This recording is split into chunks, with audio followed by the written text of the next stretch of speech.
Pernah merasakan pindah rumah? Ini adalah salah satu pengalaman yang paling aku gak suka. Alasannya, apalagi kalau bukan, aku harus mendiami lagi sebuah rumah yang tidak pernah aku ketahui sejarahnya. Sekarang aku mendiami rumah kelima dalam 10 tahun terakhir ini. Ayahku memang belum sanggup untuk membeli rumah setelah bisnisnya pailit.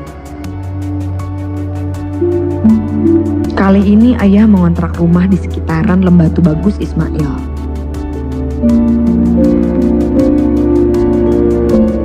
Rumah yang kami diami sekarang memang cukup besar. Total ada 6 kamar, termasuk kamar pembantu. Lalu kalau dilihat bentuknya, rumah ini seperti bekas kos-kosan. Aku sempat bingung, karena dari mana ayah bisa mendapatkan uang untuk mengontrak rumah sebesar ini.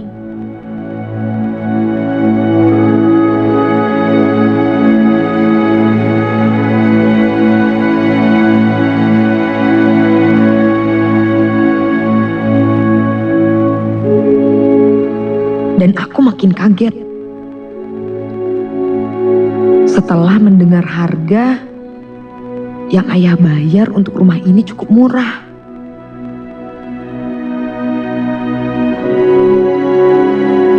Butuh waktu seminggu untuk menata semua perabotan rumah. Jujur saja,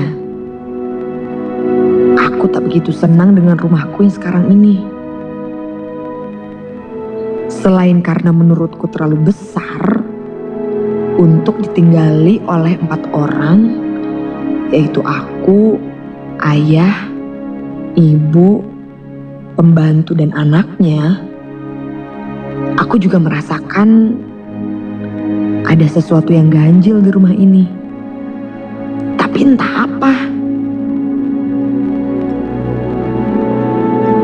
Sampai akhirnya suatu malam aku tahu hal ganjil apa yang aku rasakan selama ini.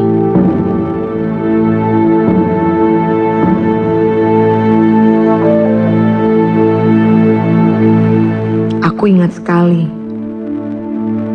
malam itu adalah malam Selasa. Hanya ada aku, pembantuku dan anaknya yang masih kelas 5 SD. Selepas maghrib, ayah dan ibu pergi ke pengajian di rumah sepupuku yang terletak di daerah Margahayu. Saat itu aku sedang berada di ruang tengah, menonton DVD serial favoritku. Di tengah-tengah film, tiba-tiba DVD-nya skip. Dan tak berapa lama, TV mendadak mati.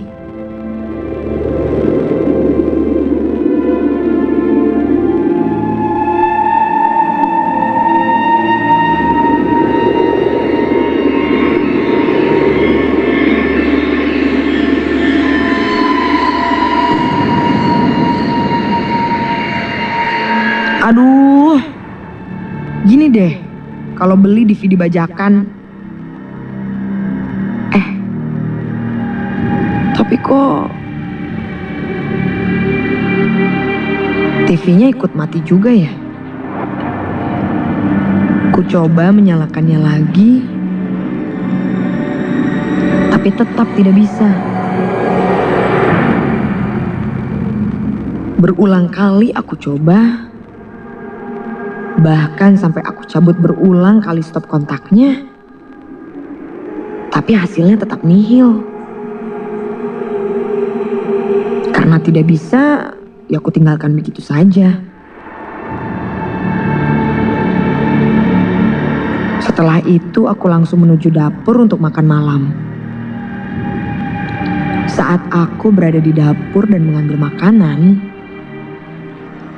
aku mendengar suara TV di ruang tengah menyala lagi.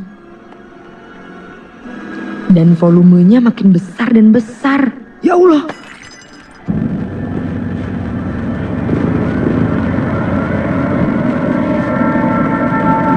Karena terkaget, aku menjatuhkan piringku. Aku kemudian memanggil-manggil pembantuku untuk menolong aku membersihkannya. Saat aku memanggil dia, Mbak, Mbak Ina, Mbak, Mbak,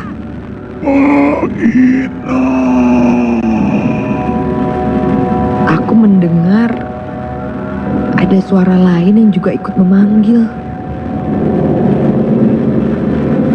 Tapi suaranya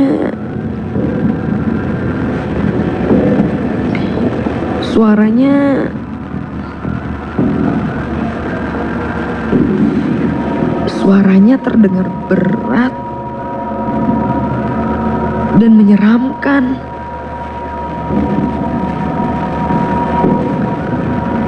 Aku coba untuk tidak memperdulikannya,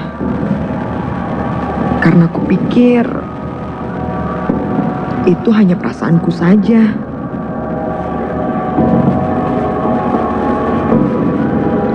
Tapi saat Mbak Ina tidak menjawab,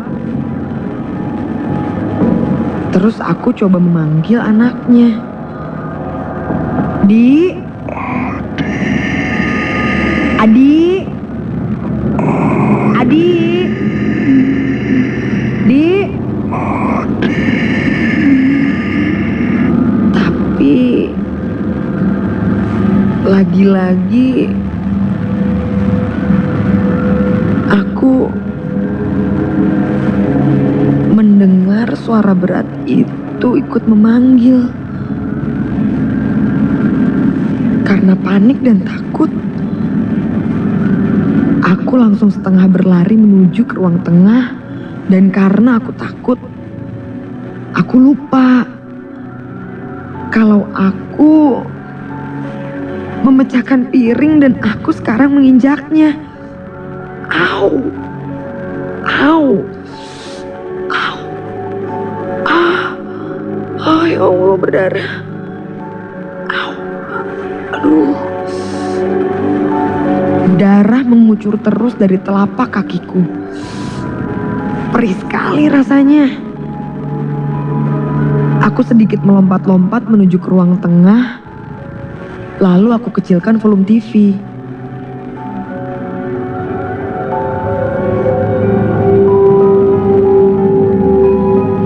Aku sempat tak ingat lagi dengan suara tadi. Saat aku mengobati kakiku yang sakit karena terkena pecahan piring.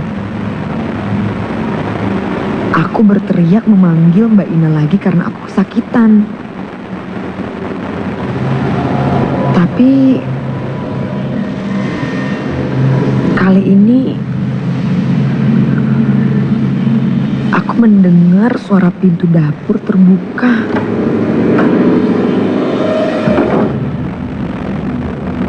Aku langsung marah-marah. Mbak Ina ngapain sih? Oh, dari tadi aku panggil gak nyaut-nyaut aja.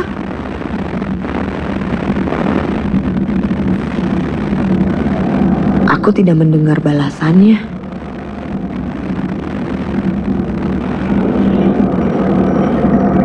Saat aku menoleh ke belakang,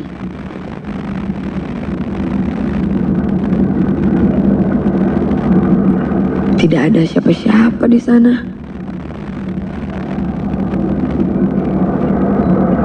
Darahku makin banyak keluar. Dan sekarang aku benar-benar ketakutan.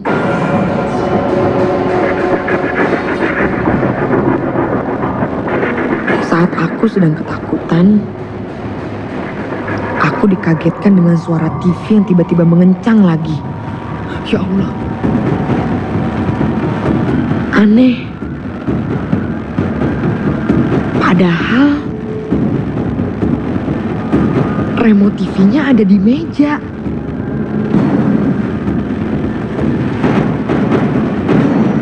Di tengah-tengah suara TV yang kencang, aku mendengar sekali lagi suara berat itu. Tapi kali ini, dia memanggil-manggil diriku.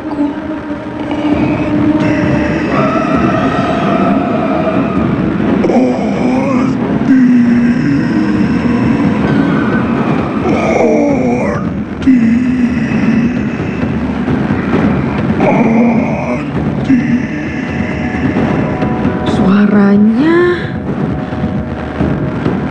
terdengar jelas sekali. Dan saat aku melihat ke arah dapur,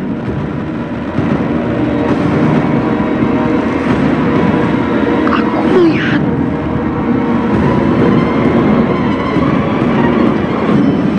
sosok seorang laki-laki. Dia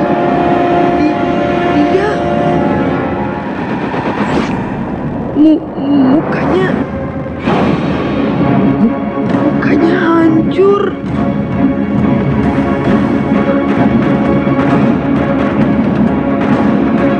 Badannya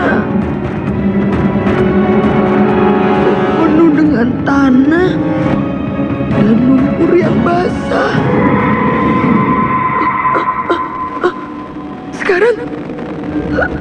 Sekarang dia berjalan menuju ke arahku.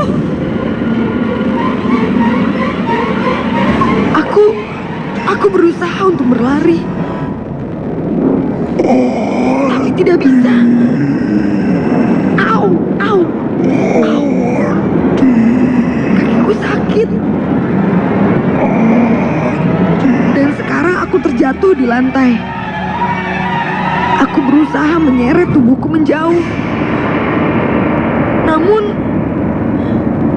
sosok itu terus berjalan perlahan mendekatiku.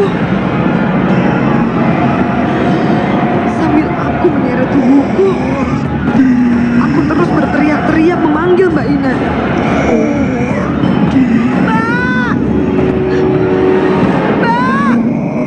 Mbak! Tolong! Mbak! Mbak Ina! Mbak Ina!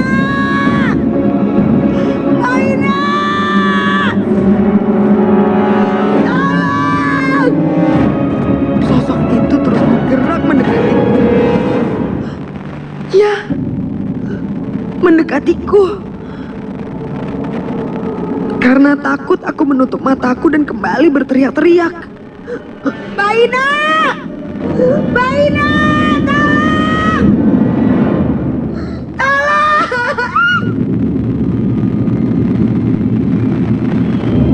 Kemudian aku merasakan ada tangan yang menggoncang-goncang tubuhku.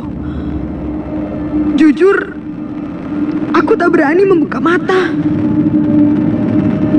Sampai aku mendengar suara Mbak Ina. Neng istighfar, Neng. Neng kenapa ini? Kenapa banyak darah? Neng kenapa di bawah? Aduh, Neng kenapa? Kata Mbak Ina sambil panik. Aku hanya menangis saja.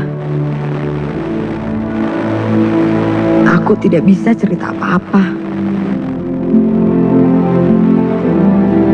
Hanya menangis.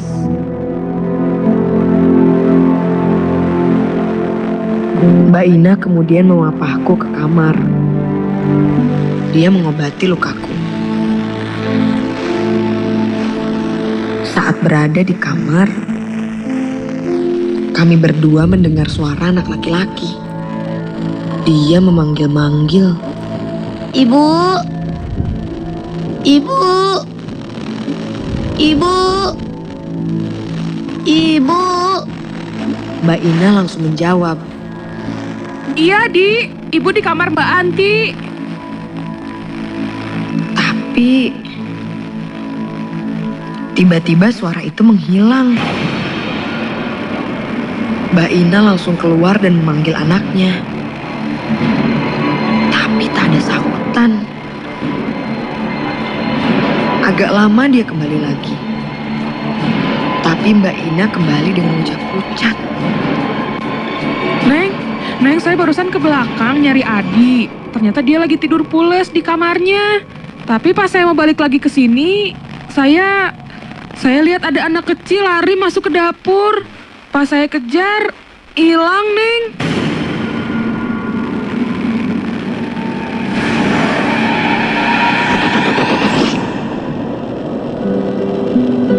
Singkat cerita, setelah itu Mbak Ina kembali ke kamarnya dan membawa Adi yang tertidur